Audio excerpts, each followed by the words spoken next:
সকালে ঘুম থেকে উঠে ভাবতেছি যে আজকের দিনটা কিভাবে শুরু করা যায়। তো আমি যেহেতু নানু বাসায় বেড়াতে যাব, এই কারণে ভাবলাম যে আগে সকাল সকাল উঠে রান্নাটা সেরে নেই।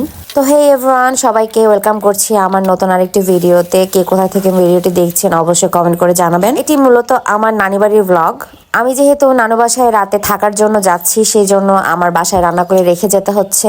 তো আমি প্রথমে মুরগির মাংসটা উঠাই দিয়েছি, আলু দিয়ে রান্না করব। এরপর মুরগির মাংসটা সুন্দর করে সার্ভ করে টেবিলের উপর রেখে দেবো, যেন তার খেতে সুবিধা হয়। আমি বাজার থেকে নতুন একটি শাক নিয়ে এসেছি শাকটা খাওয়ার জন্য। শাকওয়ালা বললো যে এটা নাকি হচ্ছে বাটি শাক। তো আমি কখনো এই শাকটা খাই নাই, তো ভাবলাম যে আজকে রান্না করে দেখি কেমন লাগে। ইউটিউবে অনেক সার্চ করার পরে আমি দেখলাম যে চিংড়ি মাছ দিয়ে রান্না করলে নাকি অনেক টেস্ট লাগে, তাই চিংড়ি মাছ দিয়ে আমি বাটি শাকটা রান্না করছি।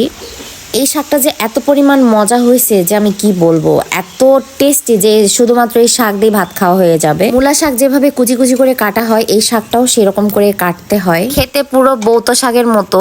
তারপর তেলাপিয়া মাছ ভিজিয়ে দিলাম, মাছ ভুনা করব। একদিনের জন্য সংসার থেকে কোথাও যাব, সেই জন্য মাথায় কত টেনশন, কি রান্না করব, কি খাবে, কিভাবে চলবে। যদিও একটা রাতের জন্য যাচ্ছি, কিন্তু অনেক ধরনের আইটেম রান্না করে রেখে যাচ্ছি, যেন আমারও আসার পরে আর রান্না করতে না হয়, এগুলি যেন খাওয়া যায়। এখানে তেলাপিয়া মাছ ভুনা করে নিচ্ছি। আমি তো তেলাপিয়া মাছ সবসময় ভেজেই ভুনা করি, আজকে ভাবলাম যে একটু কাঁচা কাঁচা ভুনা করি, কেমন লাগে। এই মাছটা যে এত মজা হবে আমি কখনোই ভাবতে পারি না। মাছের টেস্টটা একদম অসাধারণ হয়েছে, একদম ওয়াও হয়েছে। এরপর রান্না টান্না সেরে আমি রেডি হব। রেডি হয়ে দেখলাম আমার হাজবেন্ড এসেছে, বললাম যে আমাকে তাহলে নামাই দাও, দিয়ে অফিসে যেও। তো ফাইনালি আমি চলে এসেছি আমার নানু বাড়িতে। তো এখানে আমার মেজো মামার বাসার সামনে চুলা আছে, এর সামনেই সবকিছু রান্না হচ্ছে।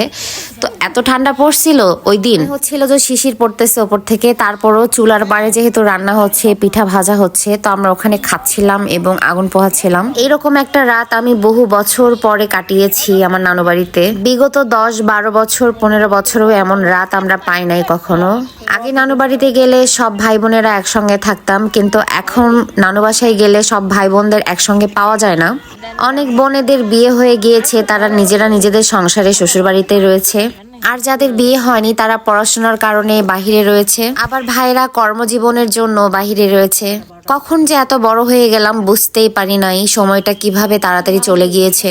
এমন শীতের সময় বা ডিসেম্বর মাস পড়লে আমাদের ধুম পড়ে যেত নানু বাসায় আমাদের ছুটি কাটানোর জন্য। এখন ডিসেম্বর আসে, ছুটিও আসে, কিন্তু নানু বাসায় সেই আমেজ করে আর যাওয়া হয় না। এটা হচ্ছে আমার নানির রুম। নানির ঘরের আগের যে সৌন্দর্য ছিল এখন সেই সৌন্দর্য নেই, কারণ আমার নানা মারা গিয়েছেন গত 4 মাস হয়ে গেছে। তো তারপরে আমরা সবাই শেষের সময়ে নদীর পাড়ে গিয়েছি গোসল করার জন্য। নানু বাসায় যাব আর গোসল করব না, এটা তো হতেই পারে না, এই জন্য আমরা নদীর পাড়ে গিয়েছি। পানি এত ঠান্ডা, আমি পানিতে নামার পরে মনে হচ্ছে যে আমার দাঁতের সঙ্গে দাঁতই বাড়ি খাচ্ছে, এত পরিমাণে পানি ঠান্ডা ছিল।